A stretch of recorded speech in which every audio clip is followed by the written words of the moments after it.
오늘은 영광스러운 날이며 또 영광스러운 말씀이 준비되어 있습니다. 오늘은 제가 사랑하는 댄 윌리스 목사님과 함께 있습니다. 오늘 여러분들은 응답받은 기도의 기쁨이라는 말씀을 아주 사랑하게 될 것입니다.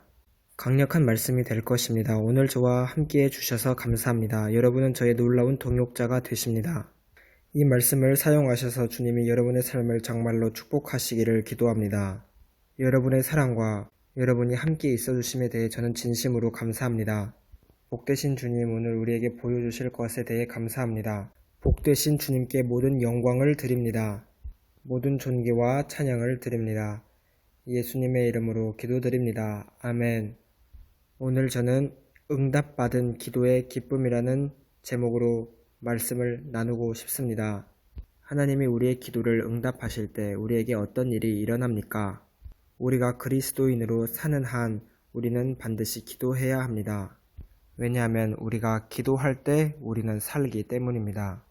우리가 그리스도인으로 사는 동안 우리는 기도해야 할 필요가 있습니다. 왜냐하면 오직 우리가 기도하는 동안에 우리는 살기 때문입니다. 아브라함이 열국의 아비가 될 수 있었던 것은 그의 기도 때문이었습니다. 여러분이 성경을 본다면 이 점을 분명하게 보실 수 있을 겁니다. 왜냐하면 기도 때문에 이삭은 아브라함의 축복들을 상속받을 수 있었기 때문입니다. 이 모든 사람들은 기도의 사람이었습니다. 기도 때문에 야곱은 하나님에 의해 변화받은 사람이 되었습니다. 그리고 기도 때문에 야곱은 그의 형 에서로부터 구원을 받았습니다. 기도 때문에 사무엘은 이스라엘의 민족을 받게 되었습니다. 이스라엘의 민족은 사무엘의 입에 달려 있었습니다. 또한 다윗을 왕으로 굳게 만든 것도 기도였습니다. 엘리야가 하늘에서 불을 내릴 수 있었던 것은 기도 때문이었습니다. 우리는 이렇게 성경 곳곳에서 믿음의 기도가 하나님께 드려질 때 하나님의 역사를 볼 수 있는 것을 우리는 알 수 있습니다. 저는 믿음의 기도라고 하였는데 오늘날 많은 기도가 믿음의 기도가 아닙니다. 하지만 믿음의 기도가 하나님께 드려진다면 항상 주님은 응답하십니다. 저는 여러분들이 저와 함께 역대하 33장을 찾아주시기를 원합니다. 역대하 33장에는 므낫세라는 악한 왕이 나옵니다. 므낫세는 매우 악한 왕이었습니다. 역대하 33장 1절과 2절입니다. 므낫세가 왕 위에 오를 때에 나이가 12세라 예루살렘에서 55년 동안 다스리며 여호와 보시기에 악을 행하여 여호와께서 이스라엘 자손 앞에서 쫓아내신 이방 사람들의 가증한 일을 본받아 그가 무슨 일을 행했는지 보십시다. 그의 아버지 히스기야가 헐어버린 산당을 다시 세우며 바알들을 위하여 제단을 쌓으며 아세라 목상을 만들며 하늘의 모든 1월 성신을 경배하여 섬기며 여호와께서 전에 이르시기를 내가 내 이름을 예루살렘에 영원히 두리라 하신 여호와의 전에 제단들을 쌓고 또 여호와의 전 두 마당에 하늘의 1월 성신을 위하여 제단들을 쌓고 또 흰놈의 아들 골짜기에서 그의 아들들을 불 가운데로 지나가게 하며 또 점치며 사술과 요술을 행하며 신접한 자와 박수를 신임하여 여호와 보시기에 악을 많이 행하여 여호와를 진노하시게 하였으며 또 자기가 만든 아로 새긴 목상을 하나님의 전에 세웠더라. 옛적에 하나님이 이 성전에 대하여 다윗과 그의 아들 솔로몬에게 이르시기를 내가 이스라엘 모든 지파 중에서 택한 이 성전과 예루살렘에 내 이름을 영원히 둘지라. 므낫세는 전구절에서는 우상들을 하나님의 성전 앞마당에 우상들을 위한 제단들을 세웠는데 여기서는 우상들을 하나님의 성전 안에 들여놔 세운 것을 확인할 수 있습니다. 우리는 므낫세가 아주 부패한 왕이었다는 것을 봅니다. 10절을 보겠습니다. 여호와께서 므낫세와 그의 백성에게 이르셨으나 그들이 듣지 아니하므로 그는 선지자의 말도 듣지 않았습니다. 그리고 하나님이 직접 말씀하시는 것도 듣지 않았습니다. 그리고 므낫세는 수천 명의 어린아이들을 죽였습니다. 므낫세는 어린아이들을 우상에게 바치기 위해 많은 아이들을 죽였습니다. 그래서 예루살렘에는 피가 흘렀습니다. 많은 우상들이, 많은 사신들이 어린아이의 피를 요구했기 때문입니다. 여호와께서는 므낫세와 그의 백성에게 말씀하셨습니다. 우리는 여기서 하나님의 사랑과 자비를 볼 수 있습니다. 그러나 그들은 듣지 아니했습니다. 11절입니다. 여호와께서 아수르 왕의 군대 지휘관들이 와서 치게 하심에 그들이 므낫세를 사로잡고 쇠사슬로 결박하여 바벨론으로 끌고 간지라. 하나님께서는 므낫세에게 형벌을 내리셨고 그는 바벨론으로 끌려가게 됩니다. 12절과 13절을 보겠습니다. 그가 환난을 당하여 그의 하나님 여호와께 간구하고 그의 조상들의 하나님 앞에 크게 겸손하여 기도하였으므로 하나님이 그의 기도를 받으시며 그의 간구를 들으시사. 하나님께서는 므낫세의 기도를 들으셨습니다. 하나님이 므낫세의 기도를 들으셨는데 여러분의 기도는 듣지 않으실까요? 그는 살인자였고 악한 자였습니다. 하나님이 그의 기도를 받으시며 그의 간구를 들으시사 그가 예루살렘에 돌아와서 다시 왕위에 앉게 하심에 므낫세가 그제서야 여호와께서 하나님이신 줄을 알았더라. 여기서 우리는 므낫세는 완전히 악한 왕이었다는 것을 압니다. 그런데 하나님께서는 그의 기도를 들으셨다는 것을 우리는 보았습니다. 므낫세는 바벨론으로 끌려가 많은 어려움과 고난을 당한 후에 정신을 차렸습니다. 그리고 그는 믿음의 기도를 드렸습니다. 그런데 누군가는 기도하기 전에 반드시 이 단계에 도달해야 합니다. 그럴 때 하나님께서는 그의 자비를 보이십니다. 함께 예배소서 6장 18절을 보겠습니다. 우리가 기도할 때 하나님이 어떤 일을 행하실지는 우리는 명확히 성경을 통해 알 수 있습니다. 모든 기도와 간구를 하되 항상 성령 안에서 기도하고 이를 위하여 깨어 구하기를 항상 힘쓰며 여러 성도를 위하여 구하라. 우리는 여기서 모든이라는 단어에 집중해야 합니다. 모든 기도와 간구입니다. 항상 성령 안에서 기도해야 하며 깨어 있어야 합니다. 그리고 우리는 여러 성도를 위하여 구해야 합니다. 성령님께서는 우리가 자주 나태해지는 것을 알기 때문에 이렇게 말씀하신 것입니다. 세상에는 교활한 마귀가 있고 그는 강합니다. 그러나 전능하지는 않습니다. 마귀는 절대로 쉬지 않으며 항상 계획하며 누군가를 올가미로 사로잡을 계획을 항상 꾸밉니다. 그는 우는 사자처럼 두루 다니며 삼킬 자, 성도들을 찾고 있습니다. 이것이 매일 마귀가 하기 원하는 것입니다. 하나님의 자녀로서 우리는 절대로 나태해지거나 잠들거나 깨어있는 것을 멈추면 안 됩니다. 기도를 쉬면 안 됩니다. 기도하지 않고 풀어져 있는 사람에게 마귀의 올가미는 그 사람을 잡고 말 것입니다. 이 때문에 사도 바울은 여기서 기도는 항상 드려져야 하며 항상 끈기 있게 해야 하며 항상 힘쓰고 또 지치지 말아야 한다는 것의 중요성을 말하고 있는 것입니다. 우리가 이와 같이 기도할 때 풀어지는 그 능력을 우리는 깨닫지 못합니다. 우리가 이렇게 기도하지 않으면 실패가 있을 겁니다. 사람들은 저에게 자주 묻습니다. 비결이 무엇입니까? 비결이 무엇입니까? 저는 여러분들에게 지금 말씀드리고 있습니다. 기도는 우리가 필요한 모든 것을 얻을 수 있는 하나님께서 정하신 유일한 방법입니다. 하나님께서는 기도를 통해 우리가 필요한 모든 것을 얻도록 하는 이 길을 보여주셨습니다. 야고보서 4장 2절을 보겠습니다. 이 구절은 성령 안에 있는 풍성함에 관한 이유를 담고 있는 구절이라고 생각합니다. 만약 우리가 순종하지 않는다면 그 대신 부족함이 있을 것입니다. 야고보서 4장 2절입니다. 너희는 욕심을 내어도 얻지 못하여 살인하며 시기하여도 능히 취하지 못함으로 다투고 싸우는도다. 너희가 얻지 못함은 구하지 아니하기 때문이요. 이 구절은 영적인 풍성함과 그리고 영적인 부족함에 대해 담고 있는 말씀입니다. 당신이 구하면 당신은 풍성함을 누릴 수 있고 구하지 않는다면 풍성함을 누릴 수 없습니다. 히브리서 4장 16절을 보겠습니다. 귀하신 성도님들, 오직 우리는 기도를 통해서만 우리 삶 속에서 자비와 사랑을, 은혜를 얻을 수 있습니다. 그러므로 우리는 긍휼하심을 받고 때를 따라 돕는 은혜를 얻기 위하여 은혜의 보좌 앞에 담대히 나아갈 것이니라. 우리는 하나님 앞에 떳떳하게 구하는 자로 나아가야 합니다. 우리는 기도할 때 떳떳하게 부끄럼 없이 구하는 자가 되어야 합니다.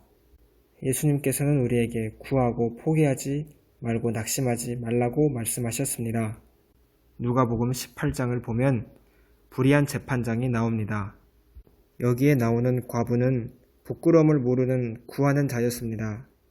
이르시되 어떤 도시에 하나님을 두려워하지 않고 사람을 무시하는 한 재판장이 있는데 그 도시에 한 과부가 있어 자주 그에게 가서 내 원수에 대한 나의 원한을 풀어주소서 하되 그가 얼마 동안 듣지 아니하다가 후에 속으로 생각하되 내가 하나님을 두려워하지 않고 사람을 무시하나 이 과부가 나를 번거롭게 하니 내가 그 원한을 풀어주리라. 그렇지 않으면 늘 와서 나를 괴롭게 하리라 하였느니라.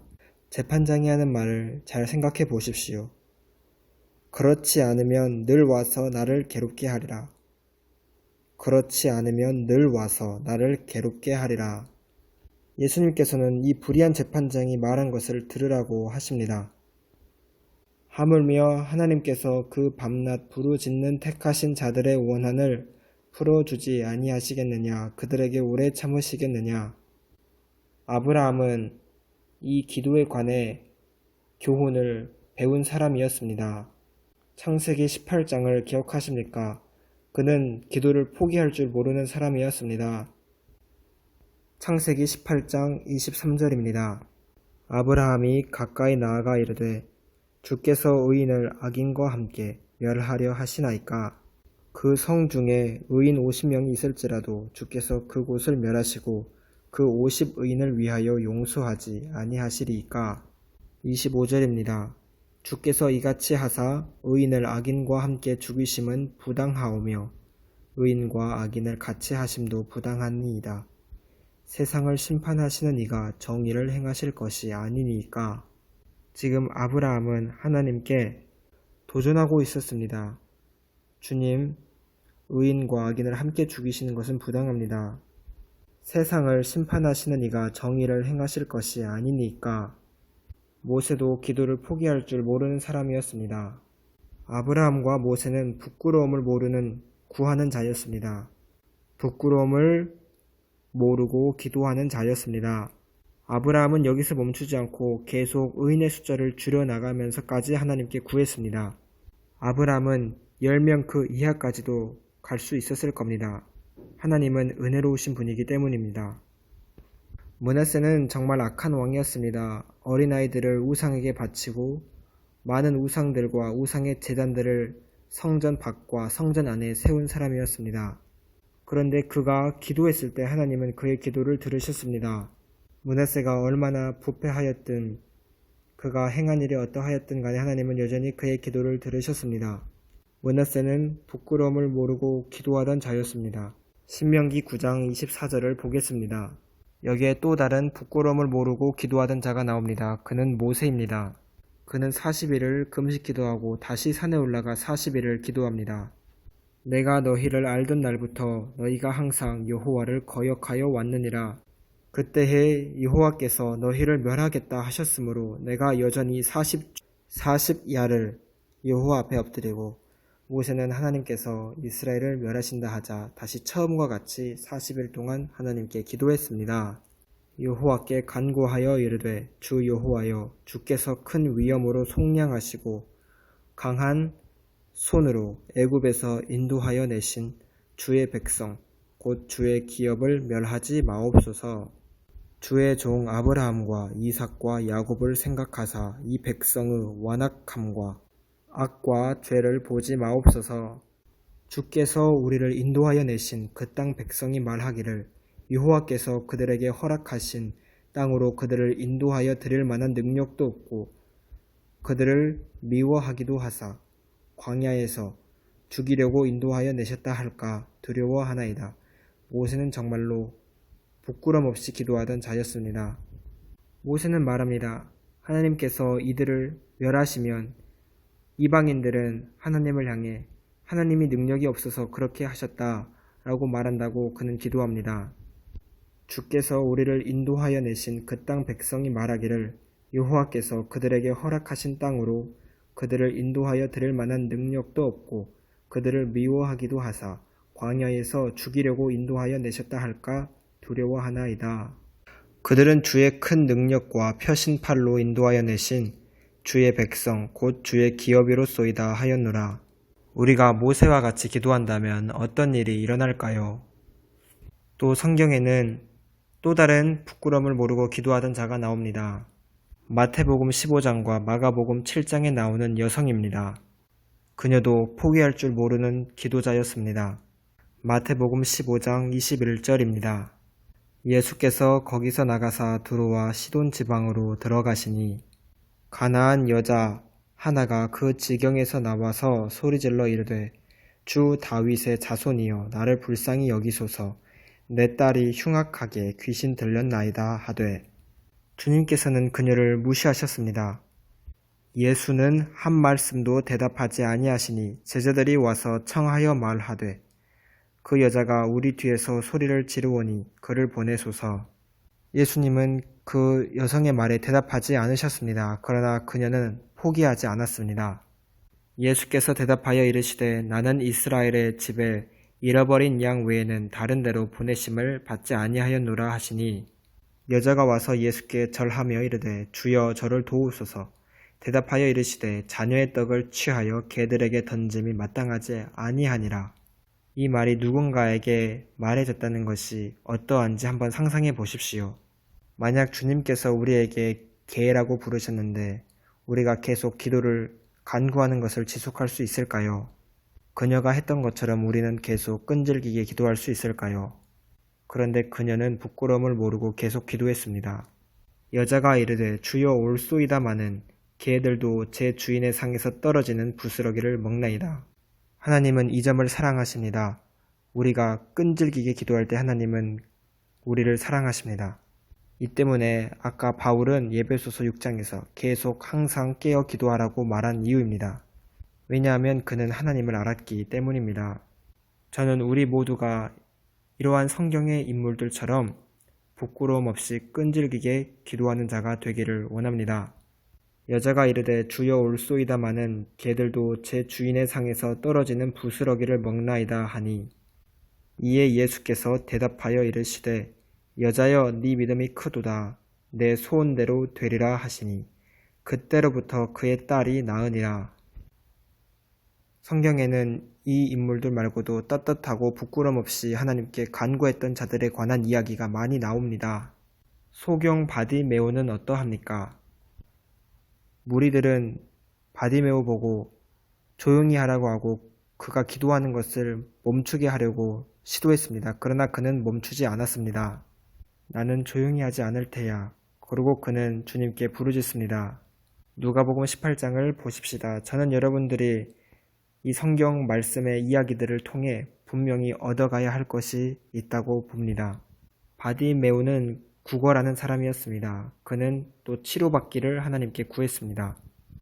아브라함도 그러했고 모세도 부끄러움 없이 기도한 자입니다. 누가복음 18장 35절입니다. 우리가 이러한 사람들처럼 떳떳하고 부끄럼 없이 기도하는 자가 되고 주님 저는 포기하지 않을 겁니다 라고 말할 때 주님은 우리의 기도를 응답하십니다. 주님은 우리가 그렇게 기도하시기를 원하십니다. 하나님께서는 이스라엘 에루살렘을 세울 때까지 나를 쉬게 하지 말라고 말씀하셨습니다. 제가 기억하는 하나의 경험이 있습니다. 존 아노트와 제가 1970년대 캐나다에서 자동차에서 우리는 기도했습니다. 그때 사람들은 아무도 우리를 모르고 있었습니다. 우리는 유명하지 않았습니다. 저는 존 아노트와 그 자동차에서 기도했는데 저와 그 사이에는 냄새나는 큰 독일 싼 개가 있었습니다. 우리 둘은 하나님께 차 안에서 기도했습니다. 주님께서 우리를 사용하실 때까지 우리는 주님에게 쉼을 드리지 않을 겁니다. 주님을 계속 일하시게 만들 겁니다. 주님이 우리 둘을 사용하실 때까지 우리는 주님에게 안식을 주지 않을 것입니다. 그리고 하나님께서는 그 기도를 들으셨습니다. 우리는 하나님께 구했습니다. 주님께서 우리를 사용하실 때까지 우리는 주님께 쉼을 드리지 않을 것입니다. 주님을 쉬게 하지 않게 할 겁니다. 누가복음 18장 35절입니다. 여리고에 가까이 가셨을 때에 한 맹인이 길가에 앉아 구걸하다가 무리가 지나감을 듣고 이 무슨 일이냐고 물은데 바디메오는 돈을 얻기 위해 어떻게 구걸해야 되는지 알고 있었습니다.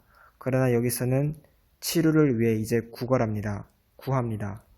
그들이 나사렛 예수께서 지나가신다 하니 맹인이 외쳐 이르되 다윗의 자손 예수여 나를 불쌍히 여기소서 하거늘 앞서가는 자들이 그를 꾸짖어 잠잠하라 하되 그가 더욱 크게 소리질러 다윗의 자손이여 나를 불쌍히 여기소서 하는지라 예수께서 머물러 서서 명하여 데려오라 하셨더니 그가 가까이 오매 물어 이르시되 너에게 무엇을 하여 주기를 원하느냐 이르되 주여 보기를 원하나이다.